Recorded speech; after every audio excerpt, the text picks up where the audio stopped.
Welcome to the deep dive. We spend a lot of time thinking about English grammar, getting the words right. Absolutely. Vocabulary lists, verb tenses, Mm. all that stuff. It's crucial. It is, but today we're diving into something that, well, it can make or break whether people actually understand you. Pronunciation. A clear, confident pronunciation. Exactly. You could have perfect grammar, a huge vocabulary, but if the sounds aren't clear, the message just doesn't land, does it? No, it really doesn't. We've probably all been there feeling misunderstood even when we think we use the right words. Often it's the pronunciation letting us down. It really is that missing piece sometimes. And think about how subtle it can be, like that classic mix-up beach versus bitch. A tiny sound change, completely different meaning. Oof, yeah, that's a perfect example. It shows how vital each sound is. But, the goal here isn't about getting some kind of perfect specific accent. Forget that. No, not at all. It's about clarity, practical clarity. Can people understand you easily? That's the goal.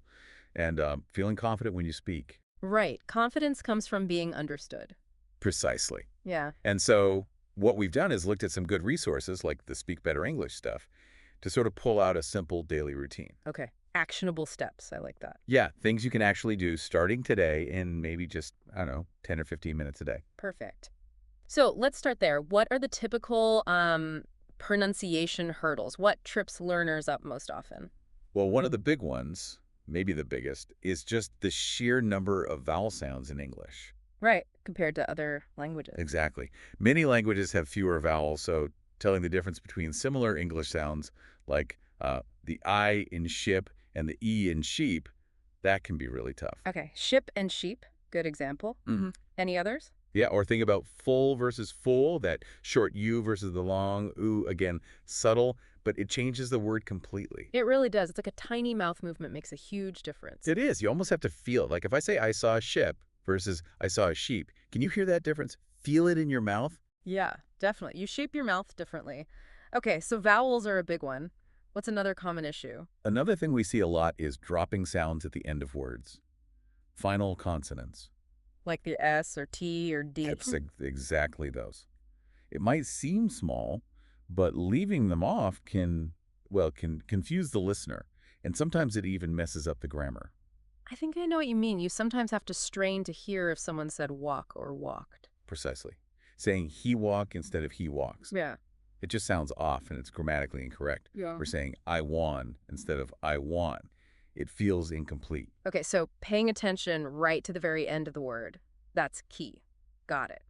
Is there one more main challenge you wanted to cover? Yeah, the third big one is word stress, where you put the emphasis in a word. Ah, okay. Because English has that rhythm, doesn't it? Stressing certain syllables. It does. Yeah. And if you stress the wrong syllable, the word can sound really unnatural, sometimes even unrecognizable to a native speaker. Can you give an example of that? How stress changes things.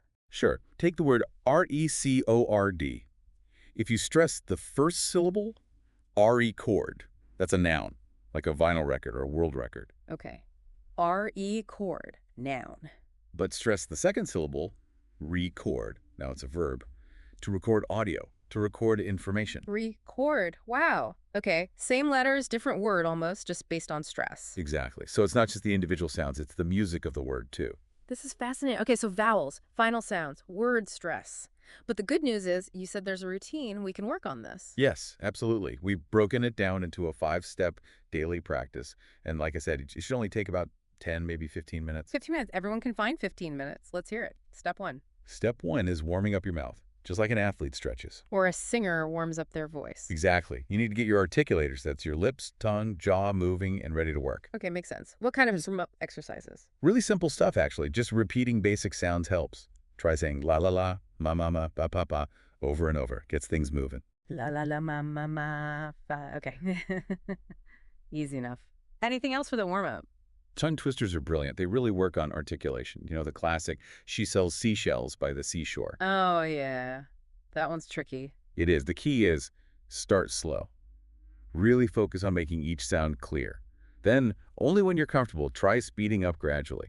Okay, warming up the mouth muscles. Got it. Hmm.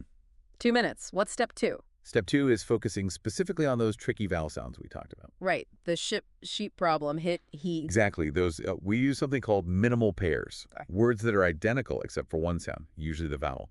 So like you said, hit, heat, or maybe bed bad, cut coat. So how do we practice with these minimal pairs? Just say them. Say them out loud, yes. Yeah. But really listen to yourself. Pay attention to your mouth shape. Then, and this is important, record yourself saying the pairs. The dreaded recording. Yes. But it's so useful. Listen back. Can you hear the difference clearly? Compare it to how you hear native speakers say those words. Maybe use an online dictionary for reference. That comparison is key, isn't it? Okay. Any example sentences for those pairs? Yeah, like sit versus set. Try saying, I sit on the chair. Then, I set the plate down. Hear that I versus E sound makes all the difference. Okay, sit, set. Good one. That's 3 minutes on vowels. What's step 3? Step 3 circles back to those final sounds. Consciously practicing pronouncing them clearly. So making sure we actually say the S, the T, the D at the end. Exactly. Take simple words. Say cat. Now say cats. Really push that D sound out. Or practice past tense. Walk. Then walked. Make sure that ed sound, which sounds like T here, is audible. Call, then called. Hear the D sound. Cat, cats, walk, walk, called. Yeah, I hear it. And in sentences. Definitely helps. Try saying, I walk to school. Make that T sound clear. Or she calls her mom every day. Get that final Z sound in calls. Right, you need that sound to complete the word properly. Okay, 2 minutes on final sounds. We're up to step 4. Step 4 is a technique called shadowing. It's really powerful. Shadowing, what's that involve? Basically, you listen to a native speaker and you repeat what they say immediately after them, trying to copy their pronunciation, their rhythm, their intonation, like you're their vocal shadow. So echoing them in real time, almost. Pretty much, yeah. Just a split second behind. Start with short clips, audio, video. You could even use bits from this deep dive. Okay, let's try a quick one right now for our listener. I'll say a sentence. You shadow me. Ready? I want to go to the park. I want to go to the park. Good. Again. I want to go to the park. I want to go to the park. I want to go to the park. I want to go to the park. I want to go to the park. Nice. See, it feels a bit weird at first, maybe, but you get the hang of it. It really helps with flow and sounding more natural. 4 minutes for shadowing. What's the final step? Step 5. Step 5 brings back the recording device. It's record and review. You become your own coach. Okay. Listening back to yourself again, Yeah. I know people find that awkward. It can be, but it's honestly gold dust for improvement. Record yourself reading something short or doing one of the exercises or even just talking for 30 seconds. Then listen back critically. Critically, how? What should you listen for? Ask specific questions like, can I actually hear all the sounds in each word? Are my vowel sounds clear? Is it ship or sheep? Yeah. Am I speaking too fast, too slow? Did I use the right word, stress? And you don't need fancy gear, right? Just your phone. That's all. Your smartphone recorder is perfect. Honestly, listening to yourself is one of the best ways to spot where you need to focus your practice. Okay, that's our 5 steps. Warm up, vowels, final sounds, shadowing, record review. About 15 minutes. So how does this translate into, real life? Great question. Let's make it concrete. We can do a quick role play. Imagine ordering coffee. Simple, everyday interaction. Okay, coffee shop scene. You start. You be Sarah. Okay, as Sarah. Good morning. Can I get a copy, please? As Jake. Sure. What size would you like? As Sarah. Medium, please, and 1 donut. As Jake. Okay, that will be $5. As Sarah. Here you go. Thank you. As Jake. You're welcome. Have a nice day. See? Short, simple. The key things there were speaking clearly, not too fast, making each word distinct. Yeah, it sounded very easy to follow. No ambiguity. And that's the goal in real life. So we really encourage you, the listener, try practicing little dialogues like that, even just one line at a time. Record yourself doing it. That's super practical. Yep. Applying it directly. Love it. Okay, beyond the daily routine, any other quick tips for success? Yeah, a few extra things can help. One is using a mirror. A mirror. Yeah, watch your mouth while you speak. See how your lips and tongue move when you make different sounds?